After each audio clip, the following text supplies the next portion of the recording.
moving back into to crypto, Barron's put out an article this morning on Bitcoin in particular, basically, and I'll share this one with you guys, just saying that Bitcoin prices are rising, why crypto hodlers shouldn't get too excited. And we've talked about this a little bit too, but I wanted to kind of hammer this home with this particular article. They're quoted as saying Bitcoin is slightly higher as a risky assets rally following a global collection of weakening manufacturing data that supports the idea that central banks won't have to remain as aggressive with the tightening of monetary policy. And this will be good for Bitcoin. But Bitcoin is poised to remain stuck in a consolidation pattern. Calls for a Fed pivot or premature, and that should put a cap on how risky assets rebound here. Bitcoin obviously being a risky asset. I'll bring up this chart for you, Jaime, so you can look at the your trusty TradingView charts here, and we can talk about this a little bit. But what are your thoughts on this? Bitcoin just popped up over 20K. If the Fed does make a little bit of a pivot and lightens up on interest rate hikes, does Bitcoin go the fuck off, and are we looking at a bottom here? So that's a very good point. One is fundamentals, the other one is charts. Yeah. It's self-technical. In the case of the charts themselves, removing all news, everything else, what I'm looking at this very moment is this 50 monthly moving average, which is sitting at 22,400 more or less. The only way I turn bullish is if we close above this at the end of October or Uptober and test it as support. At that point, I'd say, okay, we did hit the bottom. We're ready to go.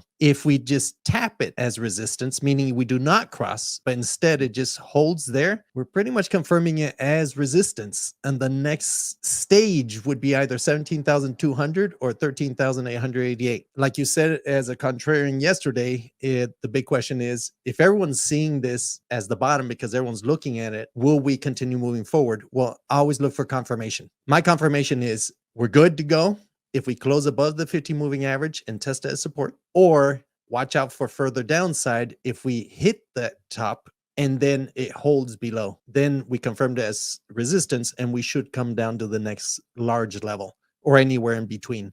Where do people go to do that? Where do I go to TradingView and just pull up a Bitcoin chart and then I literally just watch the trades unfold? Do I need to be in the monthly as well, since that's what you're talking in? Like, explain to me, if I wanted to watch live something bounce or not bounce, break a resistance, bounce a resistance, where do I go to watch that live once we sign off? Two things. One, we actually have a channel on Twitch with all these charts rolling with music, which you can set it playing in the background. Where do I look at Bitcoin? TradingView has free accounts.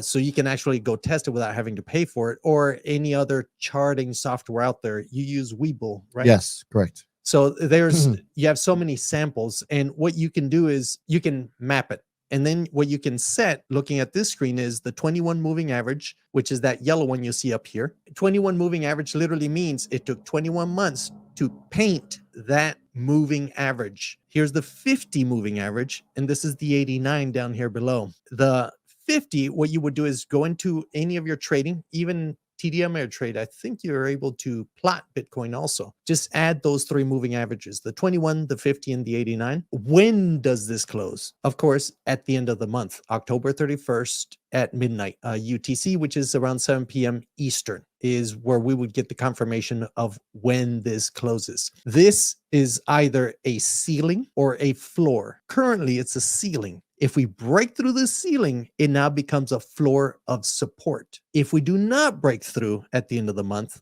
and it just stays below this, it is a true ceiling. Now we have to look for our next floor, is the logic behind this. I hope it makes sense. Yeah, that makes sense. So if I am looking at the monthly, then the close is the last day of the month at midnight for Bitcoin and crypto. If I'm looking at the daily, is the close at midnight every weekday and weekend, just every day? Yes. So if we go to the daily itself, then we're actually looking at every day. But and that's a midnight close. So if I'm watching this live at home on my computer, I have TradingView or something else open, pull up the Bitcoin chart, and at midnight, I'm looking to see what the price is for the daily chart. Midnight Universal Time, which is 7 p.m. Eastern. You can convert to Central or, wherever you live. If you notice, it's on I don't use that in crypto, and in Bitcoin, I tend not to use the daily, because look at this. I mean, you get jerked around everywhere and constantly you're crossing these medians. But if you move up in time frames up to the monthly, for example, it is very hard to cheat or whipsaw at these levels because it takes so much capital to fake it out For a like, whole month. for a whole month, Right. like a whole month's worth of Not transactions. just a month of trading days though either, like a whole month. Correct. Because it's trading 24/7. Absolutely. So I always use, I did day trading in the past. It ate my lunch because you get whipsawed everywhere. Yeah. In crypto, you should go to the high time frames because those are harder to cheat. You just have to be more patient about it. But trust me, you will sleep better now that you're not constantly watching. You just set your alarms where you want them and act accordingly to what the price action does. Keep in mind, there's always Black Swan events, just like this COVID breakdown we saw here. Look, it crossed below the 50, almost to the 89, and stopped right here in a single month, and then came back up and continued its rally north. So Black Swan events are the exception to this rule of following the monthly charts. I hope So that is it just day traders and people that really know what they're doing that want to look at the minute charts or the 4-hour charts? Like, why would you even look at those? Yeah, they live fast and dangerously.